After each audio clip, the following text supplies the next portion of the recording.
Speaker of the evening. Let's welcome Scot Pipkin, Public Access Coordinator at Tejon Ranch Conservancy.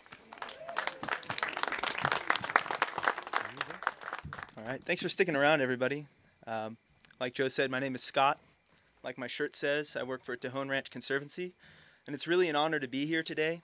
Not only because it feels good to have someone ask me to speak in front of you all, but because I really love the power of stories. I think stories are such an important part of what makes us human.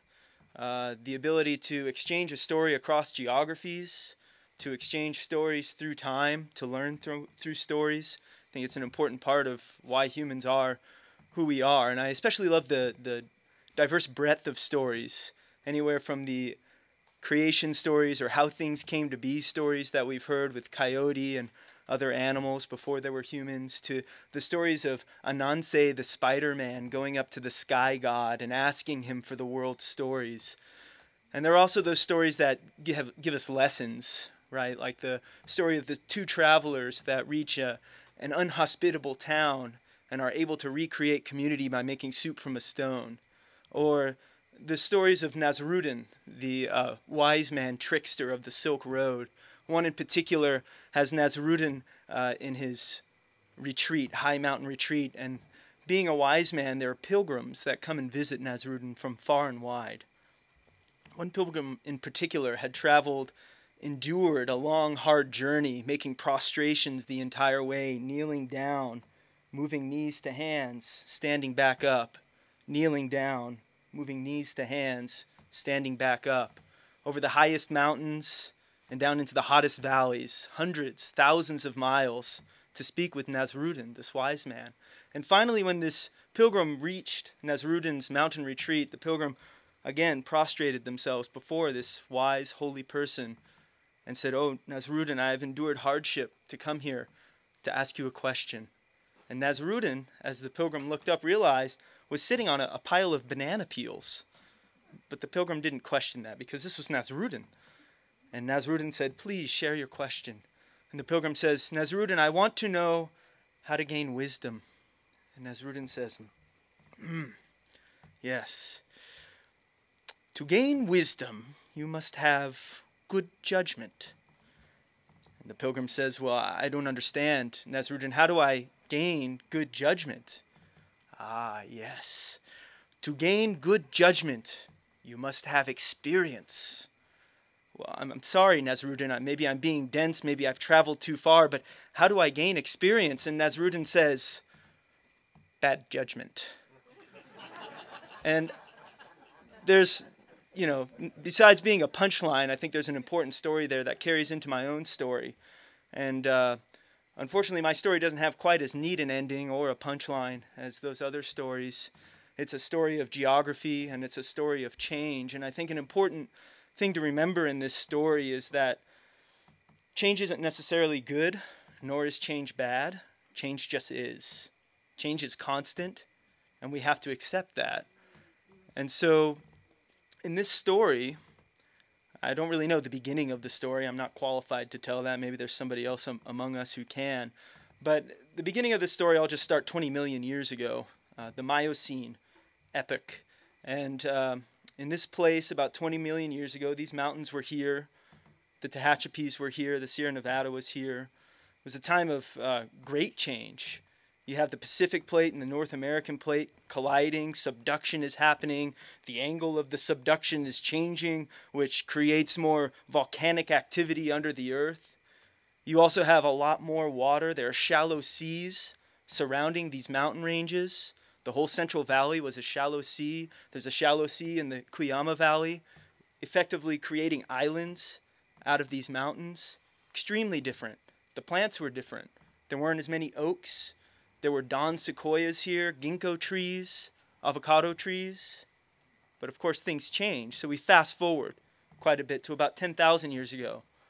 Again, the climate has changed, and those oak woodlands that we so associate with California really have a chance to take root. It's not that long ago. It's a pretty recent assemblage, as a scientist might say. And of course, at that time, there had been people here, probably for a couple thousand years already. And of course, they affected change too, right? Their practices of learning to burn underneath the oak trees to make things clear, to gather the acorns, learning to grab those digging sticks and dig up the bulbs and corms, separating the corms of the wild garlic and onions, pulling up the Mariposa lilies, spreading them, creating meadows and gardens of these edible nut-like roots. They also had their own roads, as Bonnie explained, trade routes, vast networks. It wasn't just local. They were moving shells and other items from the coast all the way inland to get obsidian and to get pottery. Huge trade networks. That affected an enormous change on the land. And of course, hunting, that affects change. So we fast forward again several thousand years to when Europeans arrive. And I think we know the story pretty well, right? They were able to take those roads, which were really trails, they made them wider because they brought in livestock, horses, sheep, cattle. All of those animals had seeds on them from the old world. They spread those seeds. From those roads, we say they vectored. They were able to take root in those disturbed soils right there where the roads were and spread out. And now, the Golden Hills of California, that's a vestige of the European era. Those are all annual grasses, the wild oats, the bromus. Those weren't here a few hundred years ago. So change, it's this constant thing. And again, it's not good and it's not bad. It just is. We have to learn to deal with it. And I feel privileged to be able to work for an organization that really takes that to heart, that really understands that change, that says, like Nasruddin said, in order to gain wisdom, we have to have experience and we have to make tough choices. Sometimes they're good judgments, sometimes they're bad judgments.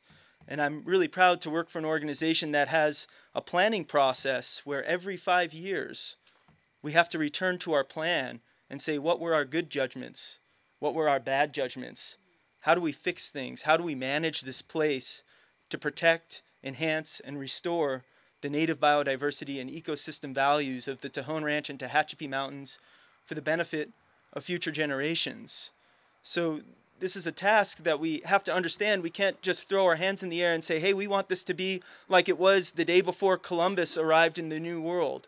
We can't do that. There aren't grizzly bears anymore. They've been extirpated. There aren't wolves anymore. We don't have the native grasses. We don't have the same assemblages or fire regimes. Things are totally different. Change is constant. So how do we take what we have now, what we're given, and make lemonade, as it were? How do we do that? And that's really what we're looking to do at the Conservancy.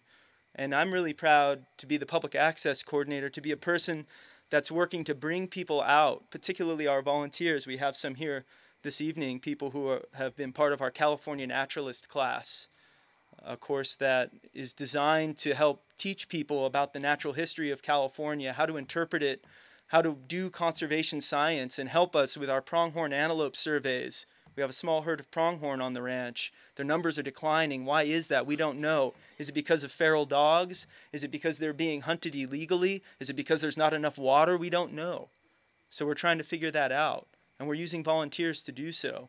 And increasingly, we're going to do so. I've only been here since 2012, but I really feel like we've started to make some great progress in terms of bringing people out to the property and share this place with them, and not only just let them see it, give them access to it, but to teach them about its management and its significance. So I guess I'd like to end just with an invitation to come on out to the ranch and check it out and see the work that we're doing.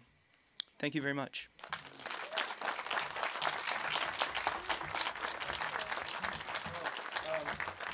We had a question about where our office is located. It's at the Lebec entrance to I-5 North. It's just east of there, so there's a film office to Tejon Ranch Company. We're on the way to there. We're just before it. We're in a little trailer. There's a metal gate. Are you there Monday through Friday? Or? Yep, there are people there Monday through Friday. And access, since it is privately owned, there's a permit process, but I'm happy to work with local groups to get people out, get in touch with me.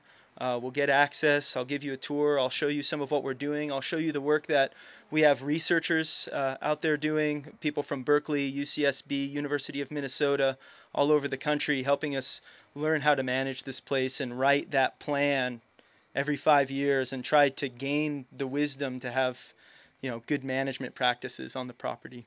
Are you employed by Tejon Ranch? Tejon Ranch Conservancy is an independent nonprofit organization. Thank you very much.